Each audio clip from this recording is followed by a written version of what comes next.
This track was apparently inspired by the well-to-do commuters that songwriter Paul Weller saw every day in his native town of Woking. He said in an interview, "Class issues were very important to me at the time." Uh, at the time, yeah, sure. Yeah.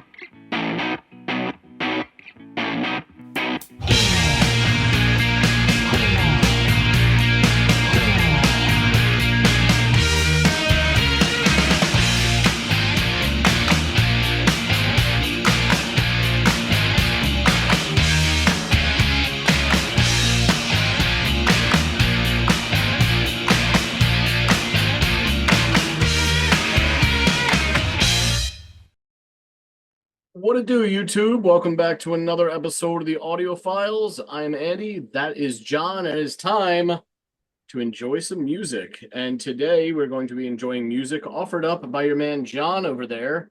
John, what's on the agenda? Yeah, so indulge me here for a bit. At the time we're recording this, and we tend to record a couple of weeks in advance so that if anything happens, we have got some stuff in the locker, as it were. But yeah, the time recording this, it's about 3 days after we learned that Rick Buckler, the drummer from the Jam, has sadly passed away. So I thought we'd quickly get a Jam track in there just to sort of bit of an RIP to Rick. And I don't know when I'm going to shoot all this into our diary, so hopefully it'll appear in the next week or so, and we'll drop it in. But I thought it would be just a nice excuse to we both enjoy listen to the Jam. Yeah. So I thought we'd listen to another track, and this one was called Mr. Clean. Mr. Clean gets rid of dirt and grime and grease and dust in minutes. Mr. Clean. Okay, that's a jingle here in the States for a cleaning solution. I don't know if you guys have that over there. But yes, I will go off and give this a listen and try to put out of my head the idea of a bald man in a white t-shirt coming to clean your kitchen and focus on Mr. Weller's meaning of the Mr. Clean. We have something in our country. We had, I don't know, I can't remember seeing the brand, but for a while there's one called Mr. Muscle. And of course, it was a weakling, 9-pound nerd in a vest with glasses. Of course.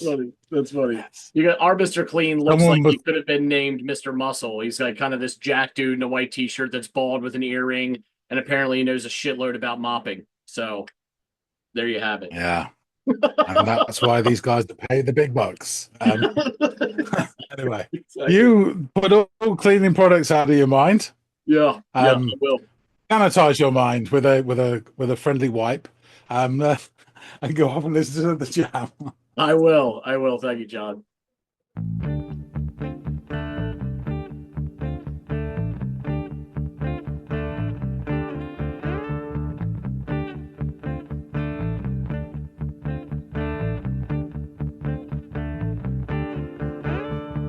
Daylight dawns, you wake up and you're Mr. Clean. All right, song starts with this really slick, almost like bluesy, but I'm like a more polished bluesy kind of sound over top this quasi clipped bass, almost like I had just a little bit of palm muting going on there. Then we get a cymbal tease from Mr. Buckler, R.I.P. to you, sir, which then transitions into some hi-hat taps that kind of keep the beat. Interesting stuff so far, and Weller comes in with this kind of smooth vocal delivery. So let's take that back and see where we go as far as lyrical content.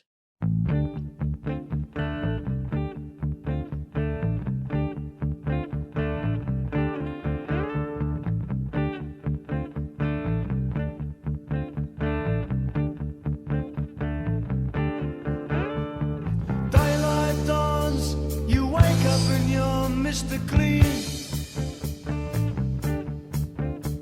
A piece of toast from the one you love most and you leave. You get to a bus in the 8 o'clock rush and catch a train in the morning rain. Mr. Clean.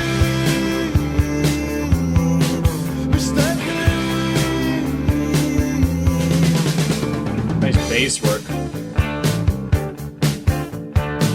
Sounds like he's talking about the monotony of like a white collar weekday morning. You know, you wake up, you have a piece of toast your spouse made you, and then you get on some multifaceted, shitty commute to work. Train, 8 o'clock, bus, rain, all things I caught on. Interesting. All right. If you see me in the street, look away. 'Cause I don't ever want to catch you looking at me, Mr. Clean. 'Cause I hate you and your wife, and if I get the chance, I'll fuck up your life, Mr. Clean. Right. Mr. Clean. Possessing. It doesn't sound like Weller's a fan of this titular Mr. Clean. I don't think he really approves of his lifestyle. Threatening, to be honest with you. Interesting stuff.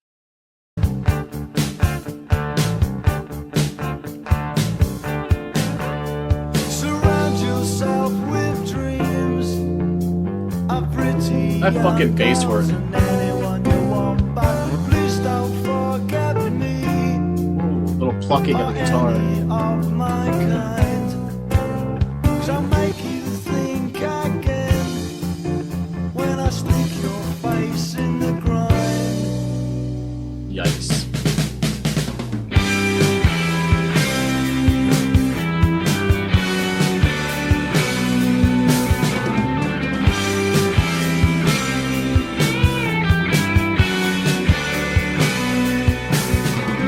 Getting pissed at the end of pistol. Small blue suit and you went to Cambridge too. You missed Pine Street, but the times is right for you. And Mom and Dad are very proud of you. Mr. Clean, Mr. Clean,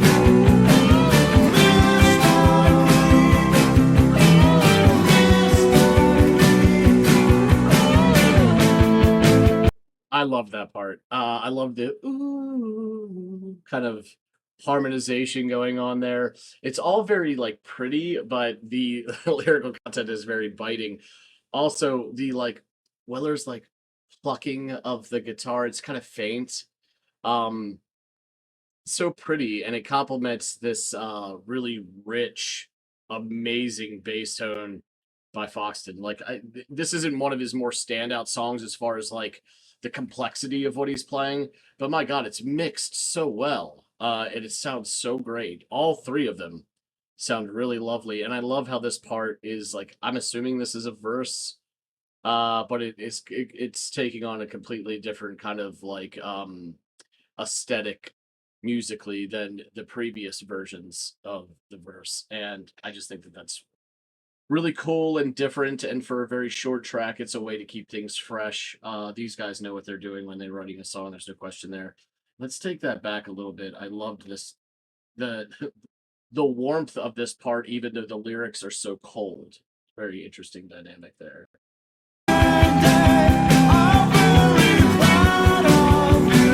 I don't think he's proud.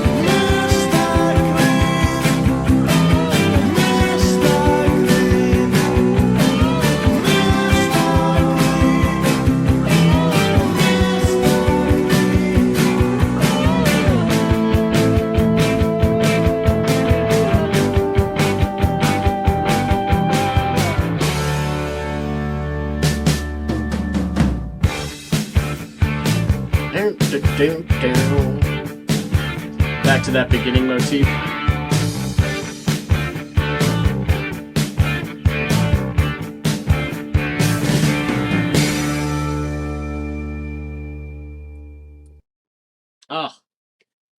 cool, another short little number, but very cool song. I really they did a lot with like dynamics in this song.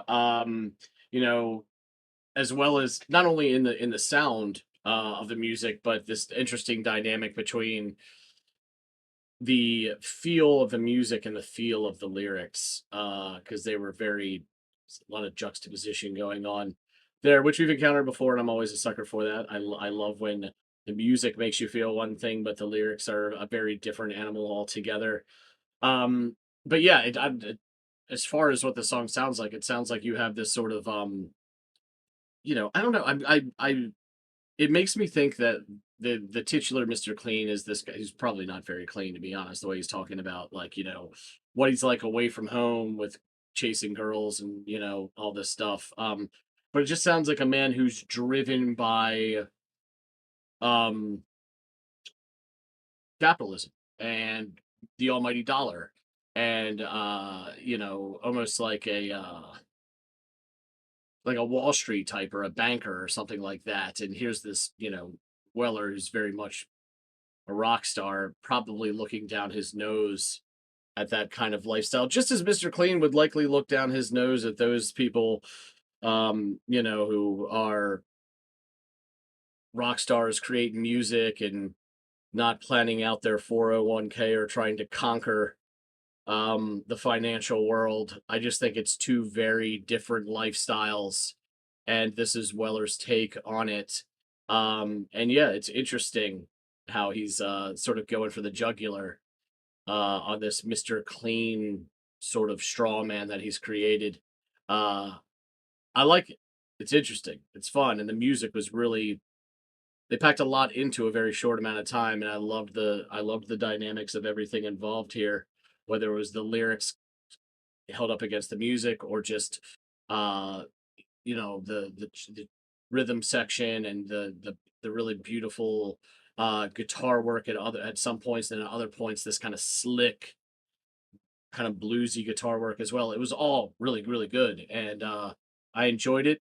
Every one of the three gentlemen did their parts, and I think it just underscores why the Jam is such a talented band who, to this day their music is incredibly relevant. So hats off to them. Now let's get back to John and chop this one up some more. Scrooge McDuck, he's back. So you rather listen to Mr. Clean, the Yes. Jam. What do you think? I wasn't expecting a reference to Scrooge McDuck there. So the song begins with this like slick, almost polished bluesy guitar work. Then the bass drops and we get some cymbal teases from Buckler, which then transitions to some hi-hat taps to keep the beat.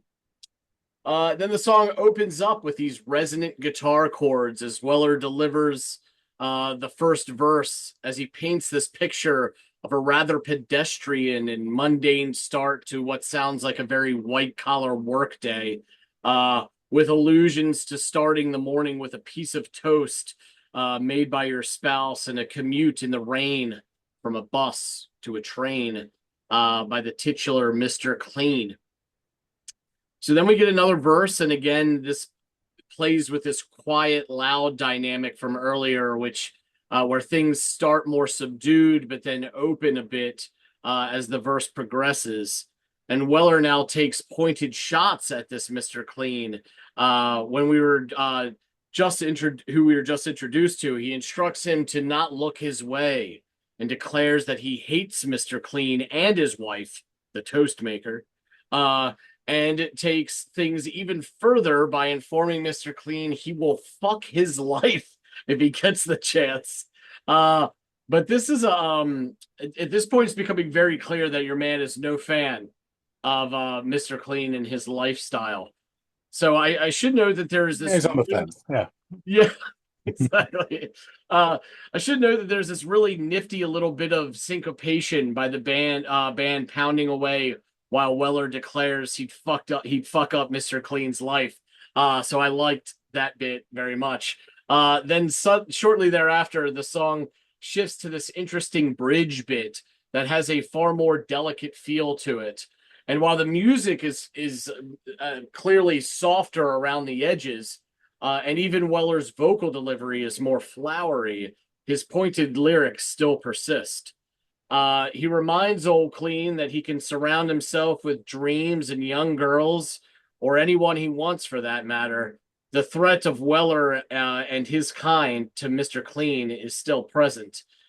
Even he even says something about sticking his face in the grind, which sounds like another clear threat to me. I don't know exactly what sticking your face in the grind means, but I wouldn't want to have my face ground. So yeah, it seems like a threatening act if there ever was one. We then get some like beautiful drum fill work by Mr. Buckler that introduces this really pretty motif accented by more lovely tom rolls before transitioning to this another verse. And this verse is pretty and bordering on almost whimsical. And it's complemented by this stellar high pitched ooh kind of harmonization that's happening. Loved that.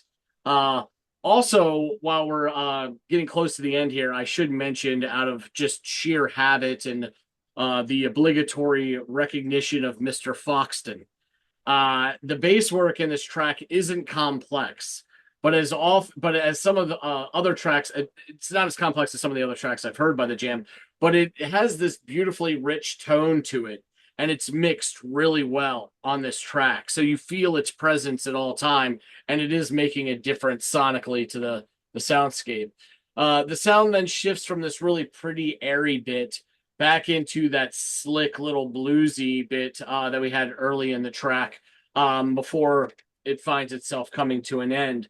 And this is a lot of fun. I enjoyed the shift in sound dynamics and motifs throughout the number, especially given what a short song it was. They didn't let them they didn't feel confined to the short, like, what was it, barely over 3 minutes of music in this. They still explored things with sound dynamics. So hats off to them for doing that, even if it was just in a 3 minute song. And I really like these pointed lyrics that the titular character, who seems to be the embodiment of the things Weller dislikes, this sort of buttoned up upper middle class, well-to-do businessman who lives this duplicitous lifestyle, likely void of any strong moral compass and an insatiable appetite to earn and retain money. This is a very rock star mindset of Weller, and I appreciate the commentary on what I assume is his view of sort of uber capitalist behavior by people he has very little in common with. And I would say, given the look of the Now I See It Behind You, that I think that was the same thumbnail I saw. This looks 80s-ish, given the garb that they're wearing. And I think the lifestyle that he is kind of, I wouldn't say lampooning, I would say lambasting, is that, like, it flourished in the era of Reagan, and I would assume Thatcher as well over there. You've got these kind of Wolves of Wall Street, Gordon Gekko type characters that could be akin to what Mr. Clean is being described as. That's just, I'm going out on a limb here, but that's my best guess. If it is that, I love it even more, because fuck those guys. So yeah, this is good stuff. I enjoyed this track, and RIP to Mr. Buckler, who while I've heard better songs of his, he still did a great job on this track, holding down that backbeat. And again, it's a 3-piece band. Everybody is lifting their side of the couch on this one. All 3 men did a great job. Okay, thanks for that. Some interesting points, which I'll try and remember and come back to. So yeah, just indulge me a little bit here. We're going to talk mainly about Rick, but we have already, in my opinion, covered Rick's Finest Hour, the Jam, with the very first one on this channel, Funeral Pyre, which is just fucking awesome. So I thought it'd be really interesting, seeing as it's a really good album, that we haven't done anything from this album, or more cons. 1978. Ah, So pre-Thatcher. okay. So this is sort of like, heralding about the dawn. The Big Bang was, in terms of stock market and all that was mid 80s. Um, this is the more traditional button down sort of, worker bowler hat perhaps and all that shit from the 70s. Very much class system, whereas, late 80s, it was just if you had fucking money, it didn't matter, what class you were. These oiks that came in earning loads of money, as they would put it.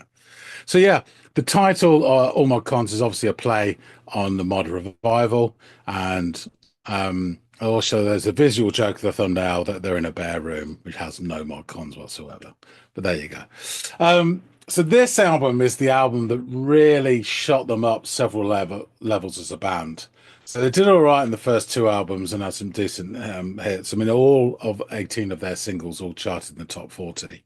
But this one reached number 6 in the UK charts. The previous two albums, the first one, In a City, 1977, was number 20, and then This Is the Modern World reached number 22.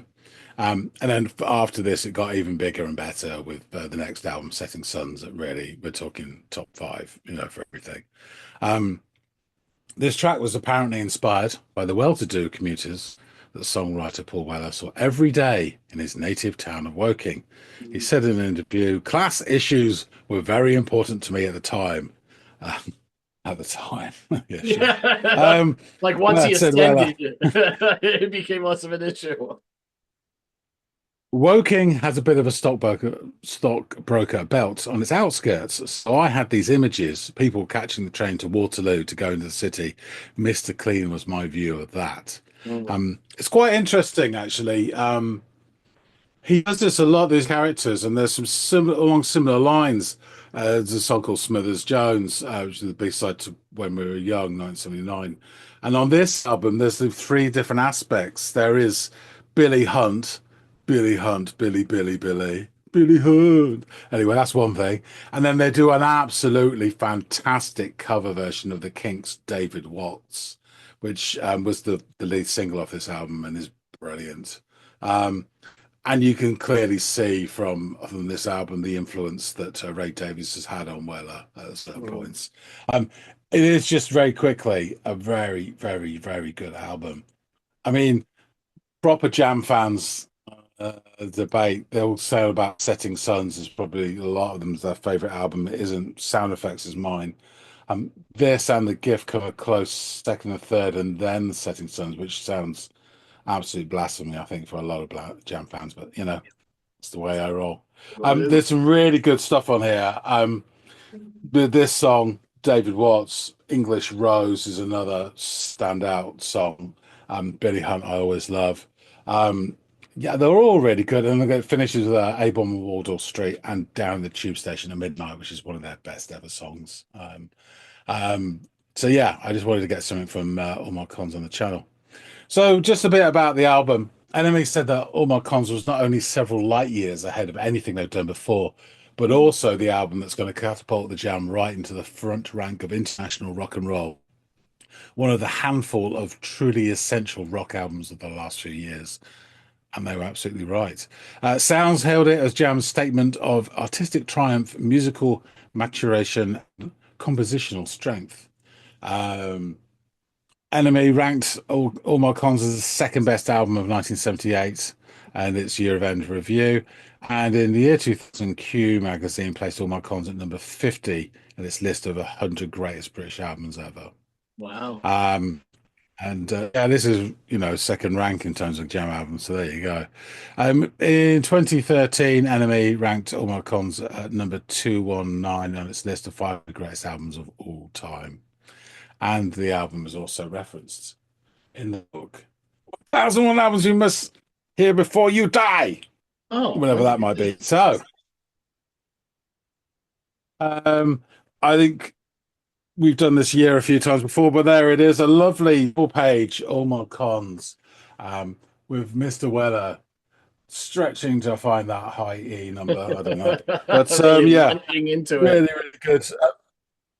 Yeah, and either side, as we always do, the adverts, crossing the Red Sea with the adverts, which is great. Big Star, Third, Sister Lovers, Residence, Ducks, which is amazing. And then Public Image, a magazine, Real Life. And if we go the other way, you've got Pere Ubu, Dub Housing, the only one, Elvis Costello, this year's model, and Blondie, Parallel Lines. There's Deborah again. What a year to be alive. I was 8. Um, That yeah, is a I lot. remember it well. Um, so let's go into the lyrics, which are interesting. Daylight dawns. You wake up and yawn, Mr. Clean. A piece of toast from the one you love most, Andrew Lee. Actually, one of the comments on the video down the bottom, that someone said, I've been listening to this for 30 years and I always thought at the end of that line it said Angeline. I can't believe it's Andrew Leave. The name of his wife was Angeline. Yeah, anyway. I love those little misheard bits. And You get the Angeline bus in the Clean. yes. You get the bus in the 8 o'clock rush and catch your train in the morning rain. Mr. Clean, Mr. Clean. If you see me in the street, look away, because I don't ever want to catch you looking at me, Mr. Clean, because I hate you and your wife, and if I get the chance, I'll fuck up your life. Mr. Clean, is that scene? And then, as you quite rightly say, it goes into this like almost dreamlike quality. Yeah. Surround yourself with dreams of pretty girls and anyone you want, but please don't forget me or any of my kind, because I'll make you think again when I stick your face in the grind. And there's that sort of solo, and it's kind of like, and then the vocals come in the same pattern as well. Getting pissed at the annual office do. Smart blue suit, and you went to Cambridge too. You miss page 3, but the Times is right for you. That reference there, page 3 is a page in the Sun tabloid paper, which would always show a young lady with her chesticles out. And the Times is in capitals, which means the paper, the Times, so it's comparing the two. He probably wants to stare at a pair of tits, but he's actually reading the Times. And Mum and Dad are very proud of you, Mr. Clean, Mr. Clean, Mr. Clean, Mr. Clean. Yeah, so yeah, I think it's a great song, and it's always struck me as being really interesting. These little sort of like snippets of from Weller about people that he either admires, envies, or despises. And there's loads of them, these little cast of characters within the Jams portfolio, and it's really interesting to see, and even what he does with David Watts as well. So just to bear with me a bit, we'll just go back to Rick Buckler. In the mid-90s, Buckler abandoned professional music and he went into business as an ad hoc carpenter, fashioning cabinets and distressed furniture in Woking, Surrey, his hometown. In 2005, Buckler re-entered professional music when he set up a new band called The Gift, named after their final studio album, playing exclusively old material from the Jam's back catalogue. In 2007, Foxton joined as the bassist, and the new band began touring under the name of From the Jam. After 4 years of touring, Buckler quit from the Jam in 2009. I think reading between the lines, there was some sort of criticism of the band from a distance from Weller, and that really went to heart with Buckler actually, and he didn't want to be seen as a Jam tribute band, even though that's ostensibly what they were. And I think that sort of hurt him a bit, and so he quit. It's interesting, all that time, he never played again with Weller, although Foxton did. So interesting. Following the end of his full-time career as a musician, Rick Buckler continued to play drums occasionally, but he also wrote several books about his experiences with the Jam. He was due to undertake a spoken words tour, which was cancelled this year due to health reasons. And so Rick Buckler passed away on February the 17th, 2025 at home, surrounded by his family after a short illness. The cause of death still hasn't been actually announced what it was. He was 69. I think it was a tweet or an excrement or whatever you call it nowadays. I'm shocked and saddened by Rick's passing, wrote Weller in a statement following the news of Buckler's death after his illness. I'm thinking back to us all rehearsing in my bedroom in Stanley Road, Woking, to all the pubs and clubs we played as kids, to eventually making a record. What a journey. We went far beyond our dreams, and what we made stands the test of time. In tribute, Mojo magazine website reprinted an old 2015 Q magazine interview with this sort of write-up, and I just indulged me a bit. I'll read it. This is quite interesting. A band is only as good as its drummer, as the adage goes. And in Rick Buckler, the Jam had one of the best of the era. Born in Woking in 1955, Buckler met Weller 3 years his junior at Shearwater Secondary School in 1971 and began playing with the band Weller had formed with guitarist Steve Brooks. Weller's discovery of The Who's first album and the fire lit by witnessing the Sex Pistols at the Lyceum in 1976 provided a creative catalyst across 6 albums and 18 consecutive top 40 singles, including 4 number ones. Sharp as the crease in a pair of stay-pressed trousers, Buckler's tightly wound playing and burst of snare gave an electric edge to Weller's songs of suburban life and longing. Just listen to how the nerve interaction between Buckler's hi-hat and Foxton's bass line creates a growing sense of dread on Down in the Tube Station at Midnight. The melancholy swing he gives just who's the 5 o'clock hero, or explosive tour de force on the band's 1981 single Funeral Pyre. And he says in his interview here, I chopped a bit of it out, but it says, me and Paul sort of knew each other at school. Anyone who was interested in music used to hang about in the music room and swap albums. Paul and Steve, Brooks, the original Jam guitarist, had a gig and needed someone to play drums. He gave me a big stack of albums that were sort of Chuck Berry style things and said, go away and learn these. In those days, there were a lot of working men's clubs, maybe the odd party we used to do. If anyone would offer us a show, we'd do it. Then we discovered there was a great pub rock scene happening in London. There was the 101ers, Joe Strummer's band, Dr. Feelgood, the Stranglers, those sort of bands. Although the money wasn't as good as it was playing in the working men's clubs, we felt more at home there. Once Paul had seen the Sex Pistols and realised the content of the lyrics, it changed it for him. It gave him a new direction. The band was evolving all the way along the line. It almost stares you in the face when you look at it from a retrospective point of view. We were always pushing the boundaries of what we could do with a 3-piece band. It meant that each album had its own identity, just the diversity of tracks. The difference between Ghosts and Absolute Beginners and Funeral Pyre and Start, all totally different way they've been approached and recorded. I think in the early days, we felt we had to prove ourselves to the record company or prove ourselves to an audience so we could gain a fan base. It just seemed to be an ethic that we carried on, which is why when Paul said he was going to leave the band, me and Bruce felt there was more to do. Maybe a couple more years or a couple more albums. There were still things that we could achieve.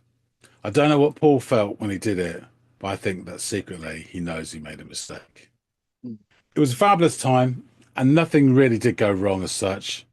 We did everything that we set out to do as far as touring and having hit records and recording albums. It was just that I didn't see the end coming as it did.